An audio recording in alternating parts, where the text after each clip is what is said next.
जब मैं ऑफिस से थक कर घर पहुंचा उस समय मैंने सीमा को खड़ा देखा। उसने गुलाबी रंग का बहुत ही खूबसूरत ड्रेस पहना हुआ था। उसे देखते ही मेरी सारी थकान दूर हो गई। लेकिन जैसे ही उसने कहा कि उसे अपने मायके जाना है और वो इसलिए तैयार हुई है तो मेरा सारा मूड ऑफ हो गया। देखो सीमा, तुम कल चली जाना, मैं आज बहुत थक गया हूँ। मैंने उसे टालने की कोशिश की लेकिन वह अपनी ज़िद पर अड़ी रही। अभय, मुझे माँ की बहुत याद आ रही है, प्लीज़ आप मुझे घर छोड़ दें। उसकी बात सुनकर मैंने हाँ कह दिया। हमारी शादी को अभी 1 महीना ही हुआ था और वो लगभग हर हफ्ते ही मायके जाया करती थी। फिर भी उसका दिल नहीं भरता था, लेकिन मैं क्या करता। मुझे सीमा से बेइंतहा मोहब्बत जो हो गई थी, इसलिए उसकी किसी भी बात को टालना मुश्किल हो जाता था। मजबूरन मैंने उसे थोड़ा इंतज़ार करने को कहा और फ्रेश होकर मायके पहुंचा के आ गया। उसने कहा था कि रात को मैं जब उसे ले आ जाऊं। मैं जल्दी से वापस लौटा क्योंकि मैं बहुत थका हुआ था और आज मेरी तबीयत भी ठीक नहीं। लेकिन मैं सीमा को इस बारे में नहीं कह पाया। मैंने जैसे ही अपने गेट के सामने अपनी कार रोकी तो अचानक मेरी नज़र मेरी पड़ोसन के घर की तरफ गई। तो मुझे आश्चर्य का बड़ा झटका लगा क्योंकि उसकी छत पर एक ड्रेस लटका हुआ था और हूबहू वही ड्रेस मैंने अभी अभी सीमा को पहने हुए देखा था। बिल्कुल वही रंग और वही प्रिंट। मैं काफ़ी देर तक उसे देखता रहा। कैसा अजीब इत्तेफाक है, मैंने मन ही मन सोचा कि हो सकता है सीमा और भाभी ने एक साथ ही शॉपिंग की हो, इसलिए एक जैसा एक ड्रेस खरीदा हो। मैं इन्हीं ख्यालों में खोया हुआ था और जैसे ही चौकीदार ने गेट खोला मैं कार अंदर ले गया। मैंने नौकर को कहा कि कोई मुझे डिस्टर्ब ना करे, मैं थोड़ी देर आराम करने वाला हूँ। उस दिन मैंने इस बारे में उतना नहीं सोचा क्योंकि अक्सर ऐसे इत्तेफाक होते रहते हैं। मैं रात में सीमा को वापस ले आया था लेकिन मैं उसे ये बताना भूल गया कि ऐसी ड्रेस हमारे पड़ोसन वाली भाभी के पास भी है। लेकिन 2 दिन बाद मेरी हैरानी की इत्तेफाक ना रही जब सीमा ने मुझे बताया कि अपने मायके जाना चाहती है क्योंकि आंटी की तबीयत ठीक नहीं है। इस वक्त वो नीले रंग रंग की बेहद खूबसूरत ड्रेस में थी। मैंने उसकी तरफ प्यार भरी नज़रों से देखा। वो आज भी बहुत खूबसूरत लग रही थी। थोड़ी देर बाद मैंने उसे मायके पहुंचाया। जैसे जैसे ही मैं घर पहुंचा तो दंग रह गया क्योंकि मेरी पड़ोसी के टेरे पे आज भी वही ड्रेस लटका हुआ था जो आज सीमा ने मायके जाते वक्त पहना हुआ था। ऐसा कैसे हो सकता था, मुझे बहुत अजीब सा लग रहा।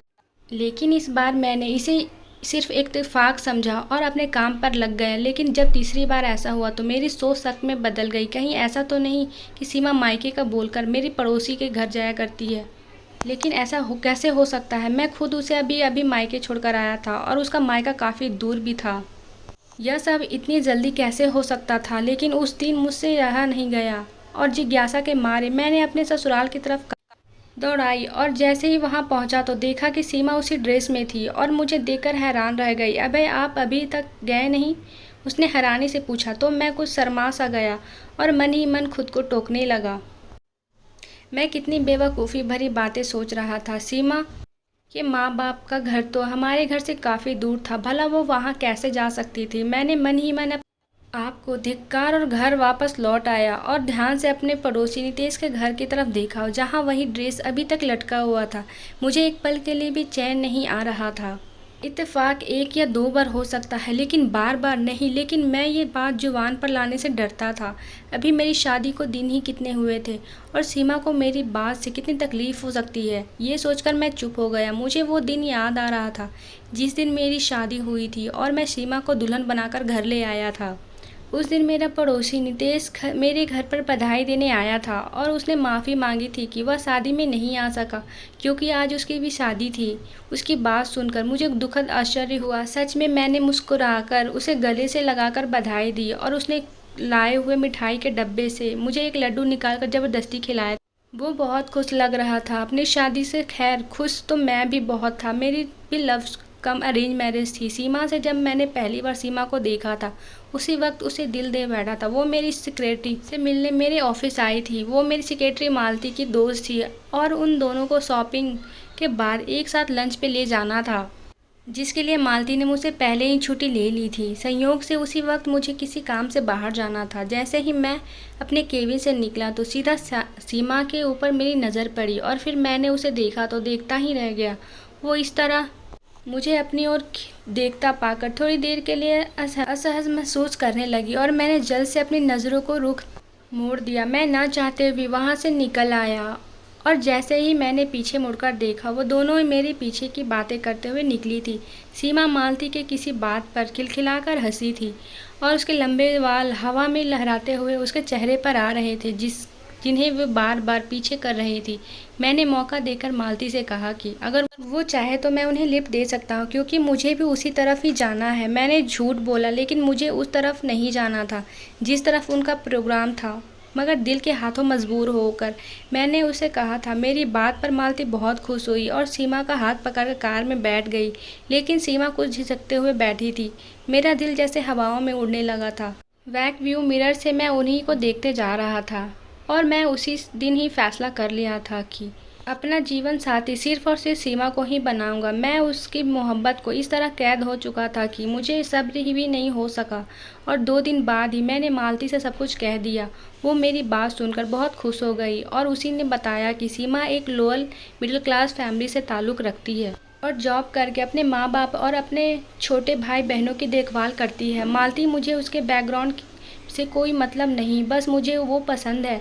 आप मुझे बताएं कि मैं कब उसके घर जा सकता हूँ। मैंने पूछा तो उसने मुझे जल्द ही बताने का वादा किया और इसी तरह कुछ दिनों के बाद मैं अपने माँ को लेकर उनके घर चला गया, जहाँ हमारे बड़े अच्छे से स्वागत किया गया और पहली ही मुलाकात में रिश्ता मंजूर कर लिया गया।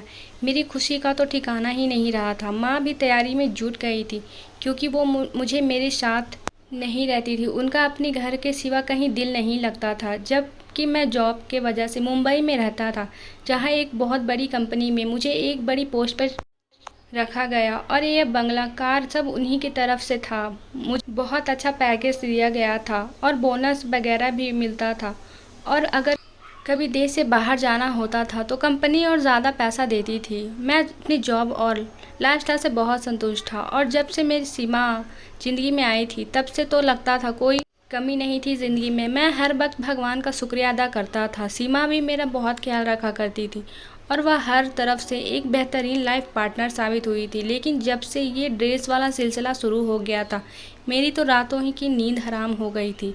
अब तो मैं सीमा से बात भी नहीं कर पाता था। वो जब भी मायके जाने का कहती तो मुझे बहुत गुस्सा आता। एक दिन तो मैं चिल्ला उठा, सारा दिन माँ के घर पे जाने की सोचती रहती हो, तुम एक बार भी नहीं सोचती कि मैं क्या चाहता हूँ। मेरी आवाज़ तेज हो गई थी, जिसे सुनकर वह डर गई। क्या हुआ अभय, मुझसे कोई गलती हुई है क्या? वह अचानक से रोने लगी और उसके खूबसूरत चेहरे पर डर का निशान थे, जैसे उन्हें कोई भूत देख लिया हो। मेरा दिल उसे इस तरह देखकर पिघल गया और मैंने उसे इस रवैये के लिए उसे माफ़ी मांगी और कुछ ही देर में मैंने उसे मायके छोड़ के आ गया। लेकिन लौटते समय वही ड्रेस मुझे नितेश के घर पर लटका हुआ दिखाई दिया। मुझे डर लगने लगा था। मैंने उसे कनपट्टियों को दबाना शुरू कर दिया। ऐसा लग रहा था जैसे कोई मेरे सिर पर हथौड़े बरसा रहा हो। हर बार मैं सच्चाई जानने के लिए वापस जाया करता और सीमा उसके घर वाले मुझे अजीब नज़रों से देखा करते और मैं कोई ना कोई बहाना बनाकर उल्टे कदमों से वहाँ से वापस चला जाता। क्या हो रहा था मेरे साथ, कुछ समझ नहीं आ रहा था। अब तो सीमा भी मुझसे नाराज़ रहने लगी थी। मैं सारा दिन चिड़चिड़ा रहने लगा था। ऑफिस में भी मेरे शिकायत करने लगे थे। अगर ये नौकरी चली जाती तो मैं कहीं ना नहीं रहता। इसलिए मुझे अपने दिल और दिमाग को तरोताज़ा करना पड़ा। मगर जिसके दिलो दिमाग में इतना तूफान चला हो, वो भला ठीक कैसे हो सकता था। मजबूरन मैंने बीमारी का बहाना करके 2 हफ्तों की छुट्टी ले ली। दिनों में मैंने नोटिस किया कि सीमा कुछ परेशान और चिंतित लग रही है। कभी कभी मुझे लगता कि वो रात को कमरे से कहीं चली जाती थी और जब मैं उठकर पूरे घर को उसे ढूंढता तो कहीं नहीं मिलती। मजबूरन जैसे ही मैं कमरे में वापस आता तो वो बेड पर सो रही होती थी। एक दिन मैंने उसे जगाया, सीमा तुम कहाँ चली गई थी? तब उसने आश्चर्य से मेरी ओर देखा। अभय, आपको दिखाई नहीं देता? मैं तो सो रही थी, बल्कि बाहर से तो आप आ रहे हैं। शायद वो उल्टा मुझे शक भरी नज़रों से देखने लगी थी। इस बात पर मैं चुप हो गया और कोई जवाब नहीं दिए बिना अपनी जगह पर लेट गया। हो सकता हो मैंने कोई सपना देखा हो। उस दिन के बाद से सीमा उखड़ी उखड़ी सी रहने लगी थी। मैंने उसे कई बार पूछा कि क्या परेशानी है, तो वो अजीब सी नज़रों से मुझे देखती और कहती, क्या हुआ है आपको अभय? मुझे आपकी दिमागी हालत ठीक नहीं लगती। आपके इस तरह देखने पर मैं अपना सिर पकड़ लेता। वो ठीक ही तो कह रही थी, मैं आजकल उल्टी सीधी बातें ही तो करता रहता था। पर इस बार मैंने सोच लिया कि इस रहस्य को सुलझाना ही पड़ेगा। और जैसे ही मैं सीमा को मायके छोड़कर वापस आया तो देखा कि रोज की तरह वही बैगनी जोड़ा नितेश के घर की छत पर लटका हुआ था। कुछ सोचकर मैं अंदर चला गया और सीढ़ियाँ चढ़कर सीधा छत पर आ गया। मेरी और नितेश की छत बिल्कुल मिली हुई थी। मैंने चारों ओर देखने के बाद उसकी छत लांघी और तार पर टंगे कपड़े को हाथ लगाकर देखा। वो ताज़ा ताज़ा धुले हुए थे, उनमें से पानी टपक रहा था। मैंने कमीज वाले हिस्से को बीच से फाड़ डाला और उन कपड़ों को नफरत से देखने लगा जिन्होंने मुझे बहुत तड़पाया था। मेरे पूरे शरीर में आग लग गई थी। मैं जैसे आया था वैसे ही वापस चला गया और फिर से अपने ससुराल की तरफ दौड़ाई और मुझे सच्चाई का पता लगाना था। आज मैं दूध का दूध और पानी का पानी करना था। मैंने तेज रफ्तार से कार चलाई थी और जैसे ही मैंने सीमा के घर का दरवाज़ा खटखटाया तो सीमा ने ही दरवाज़ा खोला। वो मुझे देखकर हैरान नहीं हुई थी क्योंकि मैं हमेशा ही वापस आ जाता था, लेकिन उसे देखकर मेरे पैरों तले ज़मीन खिसक गई क्योंकि उसकी कमीज़ का दामन बीच से फटा हुआ था, बिल्कुल वैसे ही जैसे मैंने फाड़ा था। ये सब देख मुझे इतना गुस्सा आया कि मैं अपने होशो हवास खो बैठा और बिना सोचे समझे सीमा को गाल पर जोड़कर थप्पड़ दे मारा। वो इस मामले के लिए पूरी तैयार ही नहीं थी और चकरा कर गिर पड़ी और ज़ोर ज़ोर से चिल्लाकर सबको बुलाने लगी। माँ, भाई, ताजी। उसके इस तरह से चिल्लाने पर सबने एक जगह इकट्ठे हो गए थे और मुझे कुछ दिखाई नहीं दे रहा था। मैंने उसका हाथ पकड़ा और खींच लिया। चलो मेरे साथ। मैं भी चिल्लाया, क्या हुआ बेटा, आप ऐसा क्यों कर रहे हैं? मेरे सास ससुर हैरान परेशान बीच में आ गए और पूछने लगे। मेरी सांस फूल रही थी। आप ये सब अपनी बेटी से क्यों नहीं पूछते जिसको बेवकूफ़ बना रही है? ये मैं उसकी तरफ इशारा करके उनको बताने लगा। इसने किया क्या है? मेरे ससुर ने मेरा हाथ पकड़कर नरमी से पूछा। अंकल, इससे पूछे कि कमीज इसकी कैसे फटी है। मैंने अपनी सांस को नियंत्रित करते हुए बड़ी मुश्किल से कहा।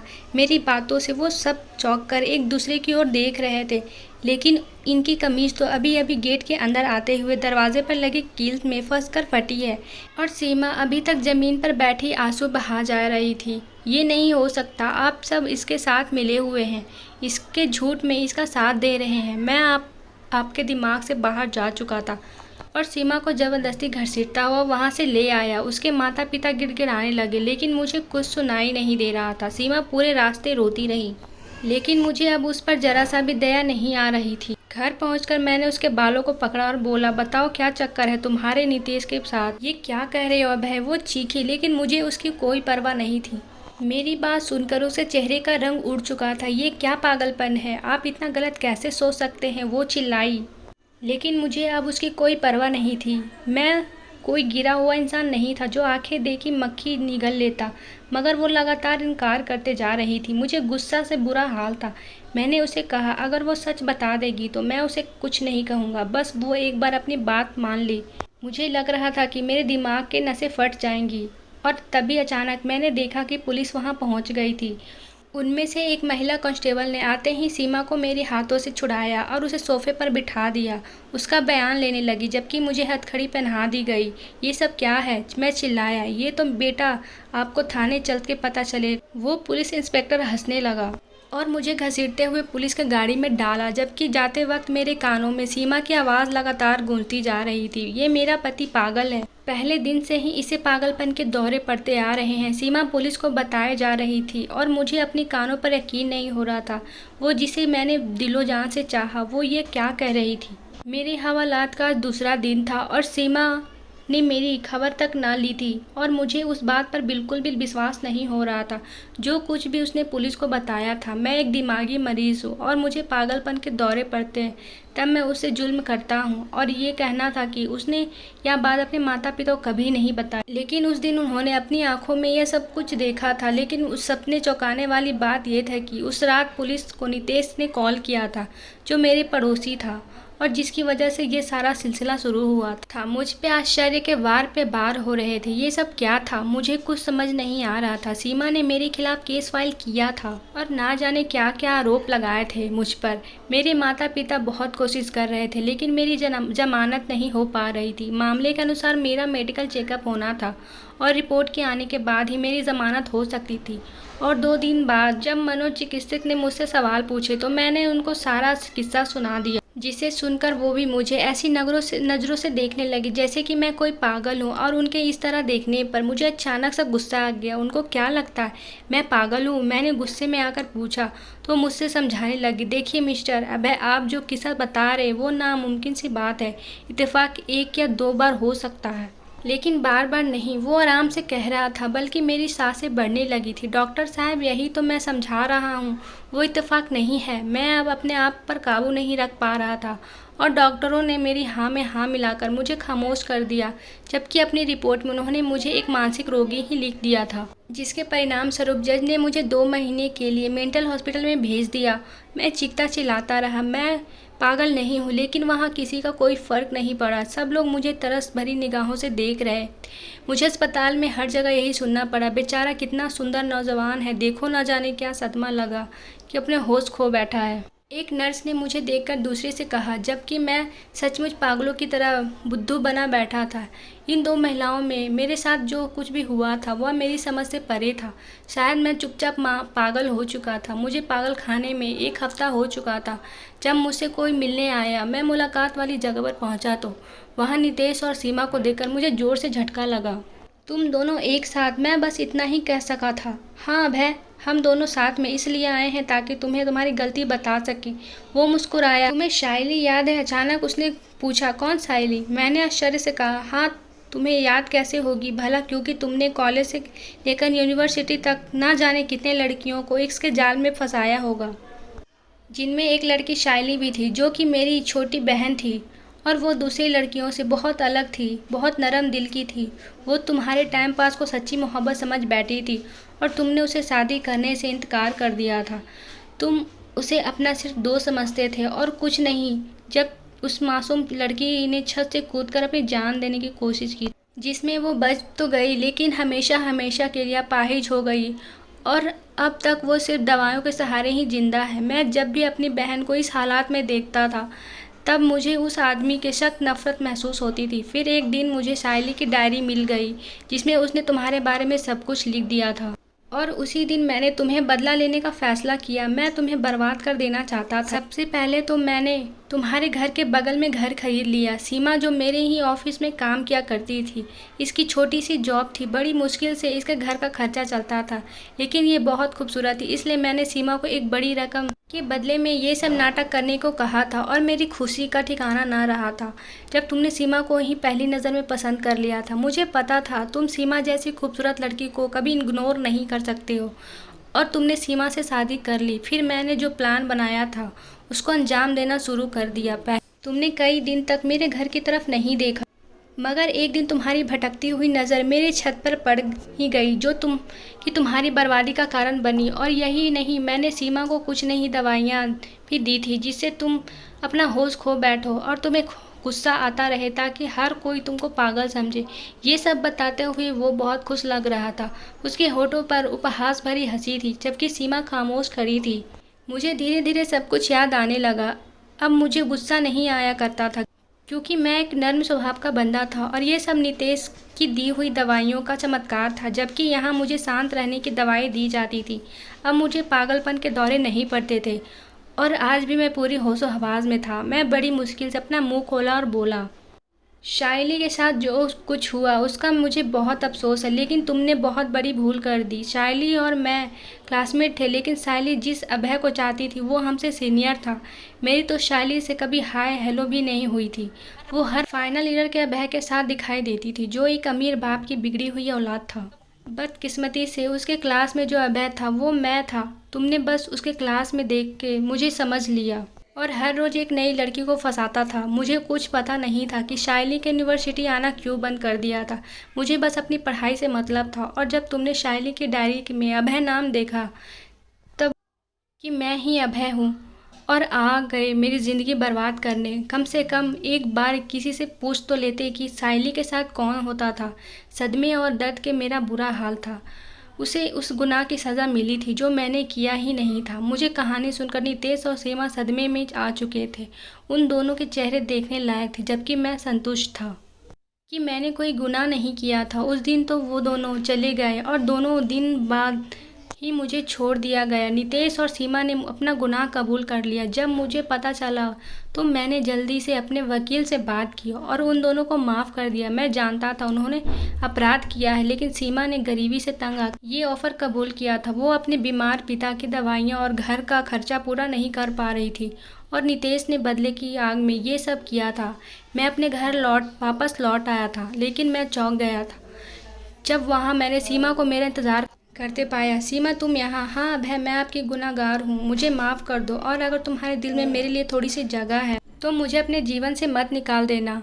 मुझे आपसे मोहब्बत हो गई है अभय। आप जैसा इंसान मैंने आज तक मेरी ज़िंदगी में कभी नहीं देखा। मैं आपको बिल्कुल खोना नहीं चाहती। वो खिसकते हुए मेरे कदमों पर गिर पड़ी और उसका पूरा शरीर काँप रहा था। मैं उसे नफरत करने की लाख कोशिश करता था, लेकिन ये दिल उसके एक बार आंसुओं से पिघल चुका था। आपको ये कहानी कैसे लगी कमेंट में ज़रूर बताएं। Thank you.